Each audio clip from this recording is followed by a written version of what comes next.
We have been getting a lot of questions from clients wondering if they should wait to buy a car or if they should buy now.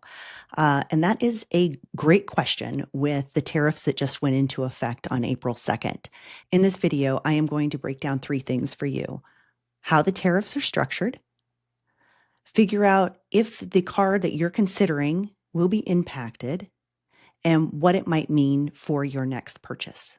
There is a lot of confusion out there regarding the tariffs, and I found this YouTube clip from Senator Bernie Moreno, who really understands this space and does a great job summarizing how the tariffs are going to be applied.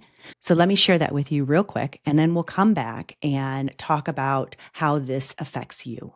So what say you on this topic of tariffs? What do we need to know? Well, Jim, thank you for having me. And I want to speak directly to the dealer community, a community I was proud to be a part of for most of my adult life. So number one, let's talk about what's actually happening, because there's a lot of misinformation out there. So number one, starting April 2nd, so on Wednesday, for cars assembled, final assembly, and the car dealers understand these terms, so I have to explain them. So for cars final assembly in the US, even if they get their parts from Mexico or Canada, there will be zero tariffs. So zero tariffs on cars that are final assembled in America, even if they receive parts from Canada and Mexico. So that's category one. That's category good. two is cars that are final assembled in Mexico or Canada. The cars will have a tariff of 25% on the content that's not US content. So for example, if a certain model vehicle is final assembled in Canada, but has 50% US content, only 50% of the car would receive the 25% tariff. That's category two. Category three is cars that are final assembled in America, but get critical components, engine, transmission, electronics, from other countries that are not Mexico and Canada. The parts themselves will have a 25% tariff on the final assembled vehicle. The best example there, think about the Mercedes-Benz plant in Alabama, the BMW plant in South Carolina. Those powertrains come in from Europe. So the powertrains, the engines, transmissions will have a 25% tariff. Category four is the easiest one to understand. Think your Bentley, your Rolls-Royce, your Porsche, your Ferrari, or your Lamborghini. Those cars are shipped to the US on a vessel. They get unloaded at our ports. No US content, no US final assembly. They will get a flat 25% tariff on the entire value of the vehicle. That's what's actually happening. So the most important thing for understanding how the tariffs will impact the car that you're looking at purchasing next is by understanding where the final assembly was.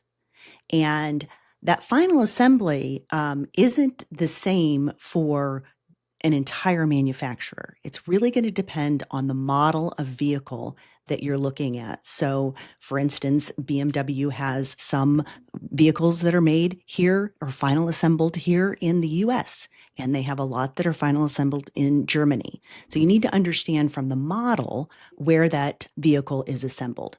And an easy way to do that is to look at the VIN number, or the vehicle identification number. That is a number that is assigned to every single vehicle out there, and you can find it typically on the dashboard at the base of the windshield, or on a window sticker of a new car, or even on the website of the dealers when you're going and looking for vehicles. The very first digit on that VIN will tell you which country that car was assembled in, final assembled in. So I want to highlight a few popular models that we assist clients with and share with you how those rules might impact each one.